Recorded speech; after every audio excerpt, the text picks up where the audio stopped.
اعوذ باللہ من الشیطان الرجیم بسم اللہ الرحمن الرحیم. ڈیئر اسٹوڈنٹس، السلام علیکم ورحمۃ اللہ وبرکاتہ. یہ ہمارا 11th کا اور 12th کا کمبائن کلاس ہے جس میں موضوع ایک ہی ہے، مثنوی. یعنی کہ یہاں پہ ہم دیکھیں گے مثنوی کہا کسے جاتا ہے. اور مثنوی جیسے آپ اپنے بورڈ پہ دیکھ رہے ہیں، مثنوی کی تعریف اور اس کا فن نمبر 2، مثنوی کی خصوصیات نمبر 3، مثنوی کے اجزائے ترکیبی اور نمبر 4 مثنوی کی تاریخ. تو سب سے پہلے ہم شروع کرتے ہیں مثنوی کہا کسے جاتا ہے. مثنوی کی تعریف اور اس کا فن. شعری اصناف میں مثنوی کو بڑی اہمیت حاصل ہے. یہ مولانا حالی نے اسے سب سے کارآمد صنف سخن قرار دیا. مولانا حالی نے اسے سب سے کارآمد صنف سخن یعنی کہ بات کرنے کا انداز، تو مثنوی کو سب سے کارآمد صنف قرار دیا. مثنوی عربی زبان کے لفظ مثنا سے نکلا ہے، جس کے معنی دو یا دو جز والی چیز یا دوہرا کرنے کے ہیں. اسنان عربی لفظ ہے، واحد اسنان، واحد مانے ایک، اسنان مانے دو. تو مثنوی اسنان سے نکلا یعنی کہ دو چیزیں یا دوہرا کرنے والی، دگنا. تو اس کے یہ معنی ہیں. اور اصطلاح میں مثنوی اس نظم کو کہتے ہیں جس کے ہر شعر کے دونوں مصرے ہم قافیہ اور ہم ردیف ہوں، اور مگر ہر شعر کا قافیہ مختلف ہو. اس میں اشعار کی تعداد مقرر نہیں، یعنی کہ مثنوی میں اشعار کی تعداد مقرر نہیں. مثنوی بے حد مختصر بھی ہو سکتی ہے، یعنی کہ یہ بے حد مختصر شارٹ بھی ہو سکتی ہے اور نہایت طویل بھی. اس کا یہ نہیں ہے، اس میں کوئی بندش نہیں ہے، یہ لمبی بھی ہو سکتی ہے اور مختصر بھی ہو سکتی ہے. اس کا آرٹ بیانیہ اور توضیحی ہوتا ہے، یعنی کہ اس کا بیان کرنے کا انداز جو ہوتا ہے وہ بیانیہ ہوتا ہے اور وضاحت کے ساتھ، توضیحی معنی وضاحت کے ساتھ پیش کیا جاتا ہے. مثنوی کا فن بہت کچھ ناول سے ملتا جلتا، یعنی کہ مثنوی ناول سے ملتی جلتی کا صنف سخن ہے.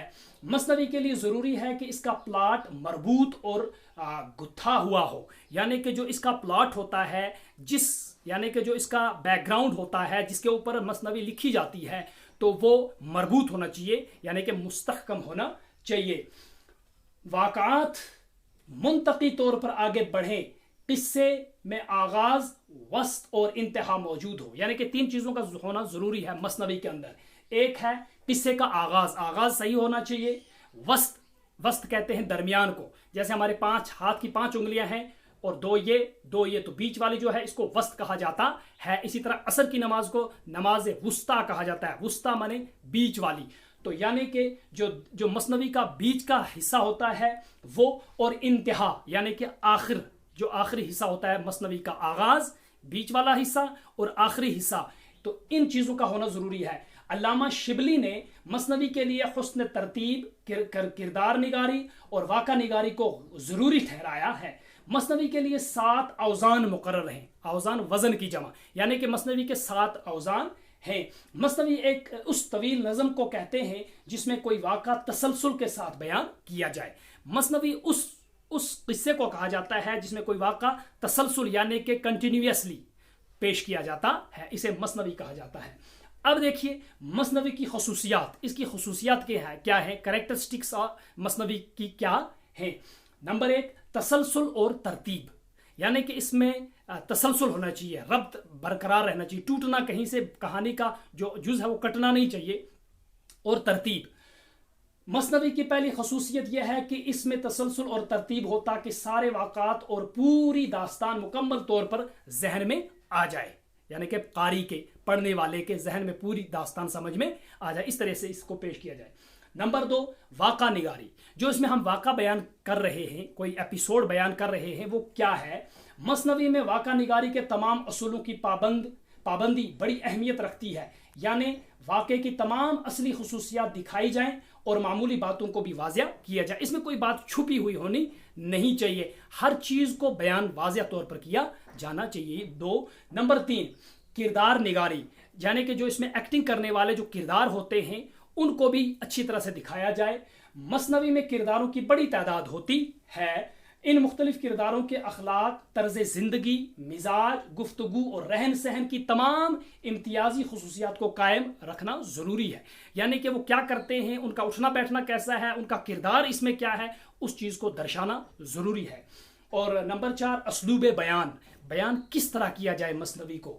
مثنوی کی کہانی کتنی ہی دلچسپ اور پسندیدہ کیوں نہ ہو، اگر کتنی ہی دلچسپ اور پسندیدہ ہو، مگر اگر سلیقے کے ساتھ اس کو بیان نہ کیا جائے تو سب بیکار ہے۔ مثنوی میں اگر اس کو طریقہ کار صحیح ڈھنگ سے اگر اسے پیش نہ کیا جائے تو بیکار ہے، کیونکہ مثنوی کا دار و مدار زبان و بیان اور خوبصورت اسلوب پر ہوتا ہے۔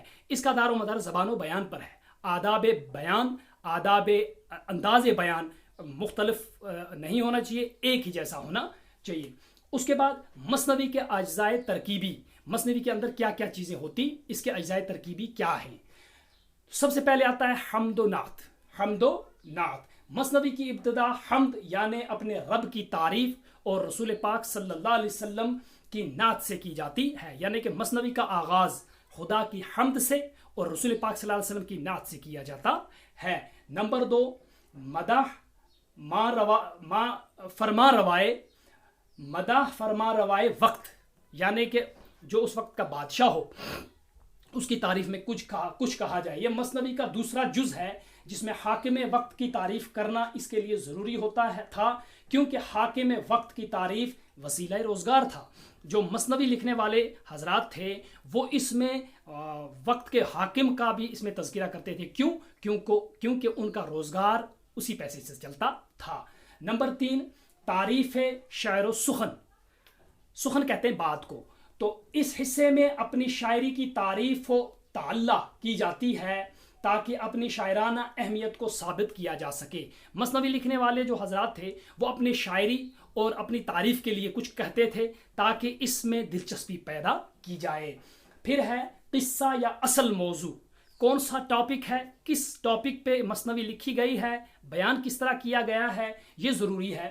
اس کے لیے اس حصے میں اصل قصے کو تسلسل کے ساتھ بیان کیا جاتا ہے، یعنی کہ جو اس کا چوتھا اجزاء ترکیبی میں سے قصہ یا اصل موضوع ہے، اس میں اصلی موضوع کو زیر بحث لایا جاتا ہے۔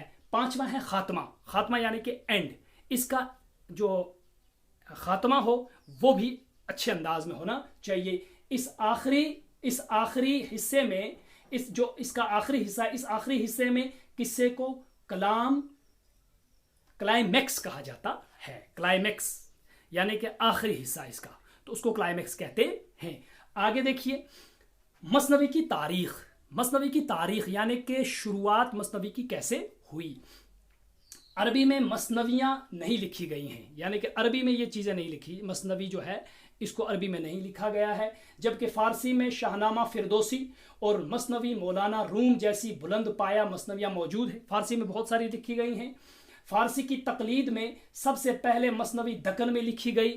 اردو ادب کی مثنویوں میں فخر الدین نظامی کی مثنوی کو اولیت کا درجہ حاصل ہے، اور جو انہوں نے قدم راؤ پدم راؤ کے نام سے تصنیف کی، قدم راؤ پدم راؤ کے نام سے یہ مثنوی لکھی ہے۔ یہ مثنوی بہمنی خاندان کے نویں بادشاہ سلطان احمد شاہ کے زمانے میں لکھی گئی، یعنی کہ اس زمانے کا جو بادشاہ تھا اس کے زمانے میں یہ لکھی گئی ہے۔